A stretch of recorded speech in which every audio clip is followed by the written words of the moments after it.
Les amis, très heureux de vous retrouver pour une nouvelle vidéo pour débriefer ce match entre le Real Madrid et la Real Sociedad. Oui, je sais, je suis en retard. Oui, je sais, vous savez très bien pourquoi je suis en retard. Valentine Day, première fois de ma vie quand même que je regarde un match à l'envers. C'est-à-dire, je suis au resto, je rentre du resto à la maison, on a la mi-temps du match. C'est-à-dire que je me tape la deuxième mi-temps et puis je rembobine au début du match pour savoir si on fait un bon match. En tout cas, ce qui est sûr, c'est qu'aujourd'hui, il y a victoire. Ce sera peut-être pas le meilleur débrief de l'histoire de la chaîne. Honnêtement, ce sera peut-être pas le meilleur. Mais en tout cas, il restera comme d'habitude authentique avec beaucoup d'enthousiasme. Encore plus parce qu'aujourd'hui, il y a victoire.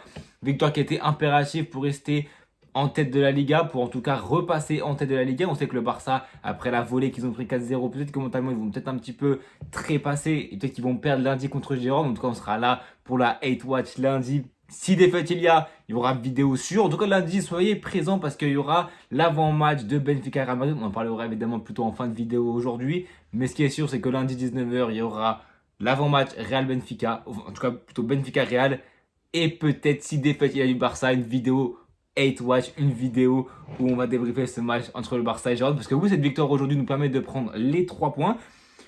Mais de ce que j'ai vu aujourd'hui, honnêtement, ça a été un match que j'ai visionné de manière assez décousue. J'ai vu un match d'un Real Madrid, en tout cas une deuxième mi-temps beaucoup plus emballante avec un Real Madrid qui aujourd'hui, avec Gonzalo titulaire et avec Trent titulaire, j'ai l'impression que les joueurs pas sont plus habitués à jouer comme ça parce qu'avec un Trent qui a raté quasiment 80% des matchs, non.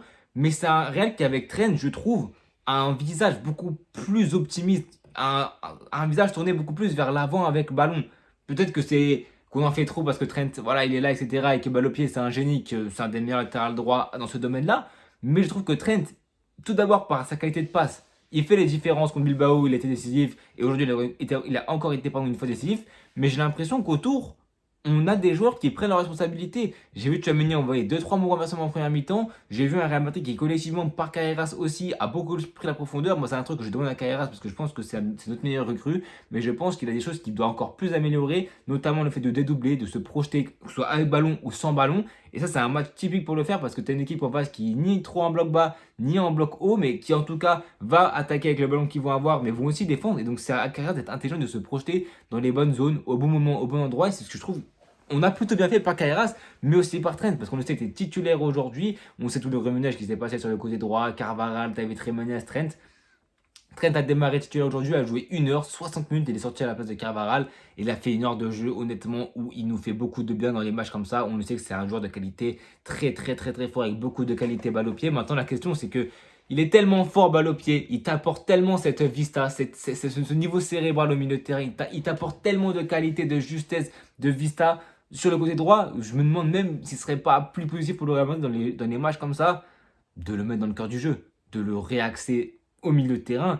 Il pourrait faire beaucoup de bien. Il pourrait permettre à un joueur comme Valverde de faire des déviations de fonction, d'être latéral droit, mais aussi d'être sur le côté droit. Parce que dans ce match-là, tu n'avais pas Rodrigo, ni Massantuono qui n'a pas joué aujourd'hui. Donc, c'est une animation qui était vraiment différente. Un 4-4-2 vraiment à plat, avec une attaque Gonzalo-Vinicius. J'ai pas envie de parler de Voldemort, j'ai pas envie de parler de Kylian Mbappé, de l'homme sur qui, on ne peut pas prononcer le nom.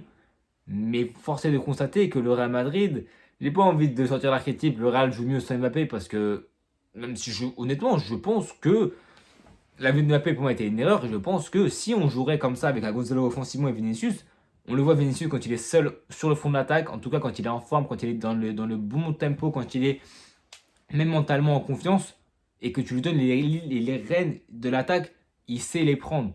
Contre Monaco, aujourd'hui encore une fois, il ne fait pas sa meilleure prestation, mais il provoque deux pénaltys, qui finit lui-même comme un grand en deuxième mi-temps. Il a vraiment été percutant. La première mi-temps était un petit peu plus similaire, mais la deuxième mi-temps, j'ai trouvé que le Real globalement était mieux, mais que Vinicius a été aussi mieux en deuxième mi-temps. Donc ouais, quand Vinicius comme ça, c'est ta fer de lance, c'est le joueur que tu vas chercher dans la profondeur, c'est le joueur que tu vas trouver quand tu arrives à battre le premier rideau de pressing. Le joueur que tu vas chercher, c'est pas Mbappé et Vinicius, tu es hésitant, c'est Vinicius et Gonzalo Cassec qui aujourd'hui était le joueur du match, il me semble, à avoir touché le moins de ballons, 35 touches de balles. Mais voilà, il a su les bonifier par deux frappes, enfin par quatre frappes, donc deux cadrés, dont un but. C'est des attaquants comme ça. Les points de fixation qui, peu importe, même si tu te fais presser, tu peux le trouver dans le dos de la défense, mais c'est aussi un joueur qui, on l'a vu sur le but de Gonzalo à la 5e minute, tu le trouves dans la bonne zone. Parce que c'est un neuf, c'est un renard de la surface, c'est un joueur que tu trouves dans la surface. Encore une fois, Trent, il y a la qualité de pied, le centre qui fait 80% du taf, mais il y a aussi le toucher de balle de Garcia. Je pense qu'il y a de la réussite, hein, on va pas se mentir. Il fait le bon geste, mais je pense qu'il y a quand même de la réussite.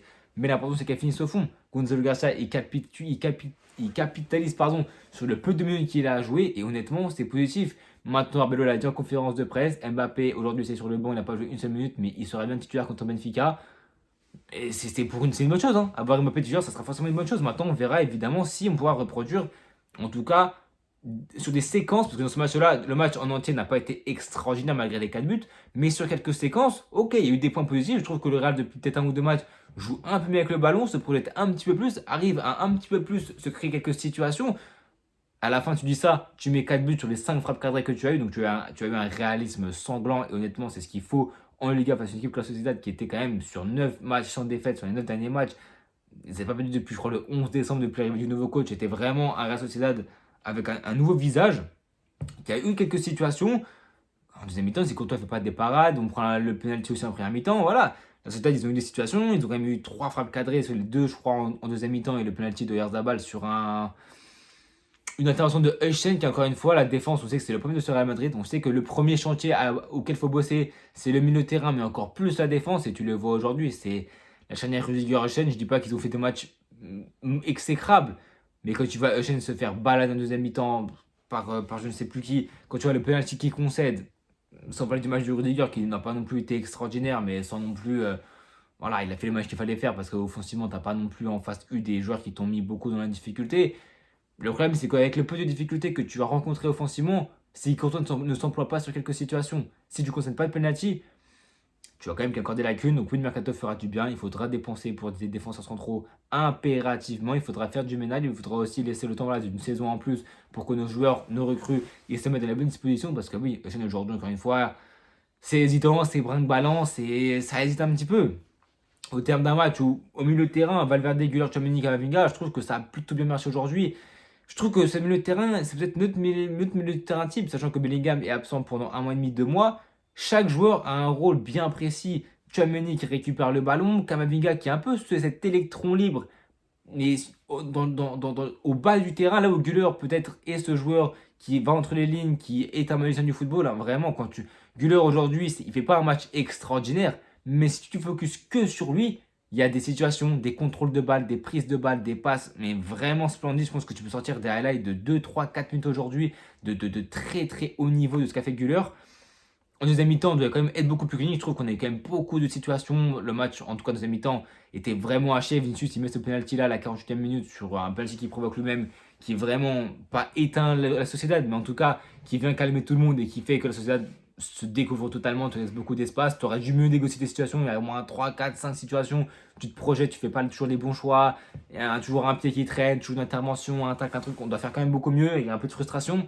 Mais je pense que dans ce match, dans l'ensemble, honnêtement, il y a quand même beaucoup de bons à retirer, de bonnes prestations de Trent, de Kama, de Vinicius, de Gonzalo, même de Valverde hein, qui met son but, mais qui offensivement aujourd'hui, même sur les côtés, a été important. Donc non, ça a été un match aujourd'hui qui, ouais, à part la charnière où, ok, tu peux avoir quelques discussions, le reste de l'équipe, honnêtement, ils ont donné la pleine satisfaction de leurs moyens. Quand tu sais que tu as un match mardi important contre Benfica à Lisbonne, l'important c'est de se mettre en confiance, de prendre surtout les 3 points, et aujourd'hui tu as réussi à faire les deux. De te mettre en confiance avec un très bon résultat, avec une manière de faire qui en premier temps, voilà, tu vois le même Real Madrid qui a toujours eu du mal face au bloc back, qui a toujours du mal à créer du jeu, mais c'est là où Trent apporte cette lumière-là, et c'est Trent aussi qui peut donner de l'inspiration aux coéquipiers. Maintenant, la question sur Trent, encore une fois, c'était pas forcément son niveau de jeu en tant que tel, parce qu'on connaît ses lacunes défensives et ses qualités balle au pied, mais c'est des blessures, c'est le physique, c'est un truc qu'on ne peut pas maîtriser, c'est un truc que lui-même ne peut pas maîtriser, mais en tout cas, on verra dans les prochains matchs, parce que si on a un Trent qui revient en forme, qui peut permettre à l'équipe de pousser dans le même sens,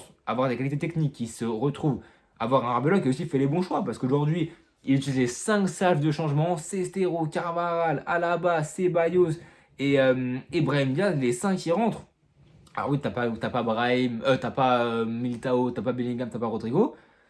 Je montre quand même de la qualité pour le match contre Osasuna. Donc honnêtement, quand tu sais que tu n'as pas non plus de Coupe du Roi à jouer, ni quoi, ni caisse, tu peux te dire que voilà, 8e victoire de suite en Liga, tu repasses tête de Liga, tu mets la pression sur le Barça qui n'est pas au mieux de leur forme et qui honnêtement, c'est pas impossible qu'ils chutent sur la pelouse de Gérard. En tout cas, d'ici là, il y a le temps qu'il y a encore un Classico, il y a encore un gros match contre le Madrid côté Real Madrid, donc il y a encore du temps que ça se passe et que les points tu les prennes et tu les lâches. Mais c'est clair que c'est un Real Madrid qui aujourd'hui a fait le match qu'il fallait faire, s'est rassuré, a pris les 3 points et des individualités qui ont fait un vrai bon match. Et surtout collectivement, on n'a pas vu un Real qui pendant 90 minutes a surdominé l'adversaire. C'était un match qui a été équilibré dans la tenue du ballon, mais c'est clair, un match quand même où le Real Madrid, je trouve, a eu des situations, a fait ce qu'il fallait faire, a été clinique, a mis les 4 buts qu'il fallait mettre et surtout n'a pas trop tremblé là où le Real est un petit peu fébrile défensivement, même mentalement, même physiquement. Tu vois qu'on peut plonger les 20 dernières minutes du match. Aujourd'hui, non, on a su mettre le pied, on a su gagner les duels, on a su se mettre en confiance, on a su ne pas trop subir, on a su ne pas trop être fébrile, on a su mettre les buts.